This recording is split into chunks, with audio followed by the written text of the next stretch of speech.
যাদের বুকের তাজা রক্ত দিয়ে নতুন করে গণতন্ত্র বাংলাদেশ স্বাধীন হয়েছে, গণতন্ত্র পুনরুদ্ধার হয়েছে।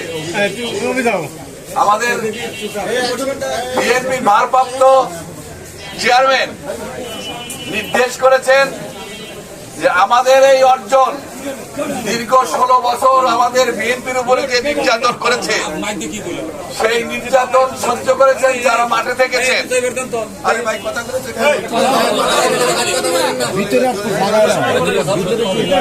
আমি আপনাদের যথার্থে বলতে চাই এবং অনুরোধের ভাষায় আহ্বান করতে চাই, যারা আপনারা রাজপথে 16 বছর লড়াই যুদ্ধ করেছেন, আমি বেশি কথা বলবো না, বেশি কথা বলার সময়ও না।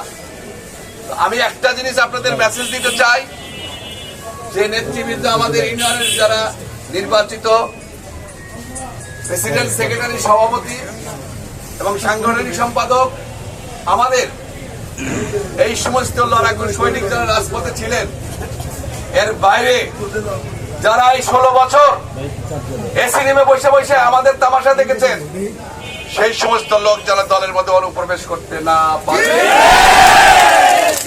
আমি আপনাদের একটা জিনিস বলতে চাই, কালকে আমার আহ্বায়ক আমাকে একটা ফুটেজ দেখাইছে, সে আওয়ামী লীগের বিলবেট দিয়ে ছবি দিছে তানভীর সাহেবের সাথে। সেইটা আমাদের সাথে কত বড় অডাসিটি, আমাদের সাথে ছবি উঠছে, আমরা খেয়াল করতে পারি। আরো যারা সুবিধাভোগী বিএনপি আমাদের একটা প্রজ্ঞাপন দিচ্ছে, একটা বিজ্ঞপ্তি দিয়েছে রিজভী ভাই স্বাক্ষরিত, যে সেখানে বলেছে যারা এই 16 বছর আন্দোলন সংগ্রামের মাঠে থাকে নাই, সেই সমস্ত নেতা কর্মী আমরাও ঘোষণা দিয়েছি আমাদের সাথে কোনো কর্মকাণ্ড কর্মসূচি করতে পারবে না। এবং যারা বিএনপি থেকে বিগত দিনে সুবিধা নিয়ে গেছে, সেই সমস্ত লোক বিএনপির নেতা কর্মীর পাশে একদিনের জন্য হলেও দাঁড়ায় নাই। তাদের থেকে সতর্ক থাকবেন, কারোর মাধ্যমে যেন, কোন নেতা কর্মীর মাধ্যমে যেন তারা অনুপ্রবেশ করতে না পারে। আমি আপনাদের বলবো আপনাদের অনেক ত্যাগ তিতিকার মধ্যে দিয়ে আজকে এই স্বৈরাচার ভোটবিহীন অবৈধ সরকার শেখ হাসিনা আজকে দেশ থেকে পালিয়ে গেছে, দেশে থাকতে পারে নাই। কেন থাকতে পারে নাই?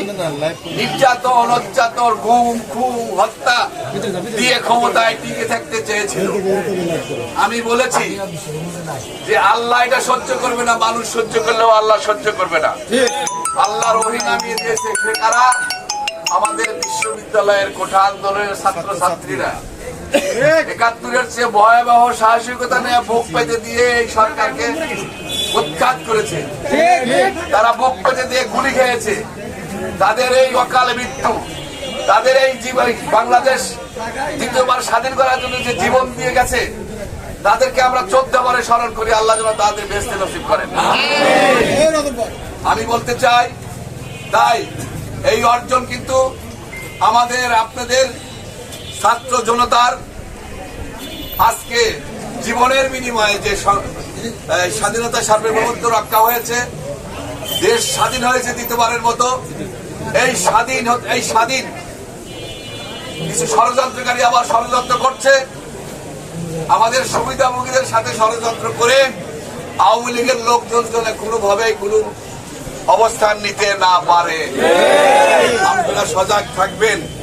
আপনাদের কষ্টে অর্জিত এই গণতন্ত্র যেন ম্লান না হয়ে যায়, আমাদের ব্যর্থতার যেন পরিচয় না পায়। আমরা আপনাদের নিয়ে নতুন করে বাংলাদেশ গড়ব ইনশাআল্লাহ।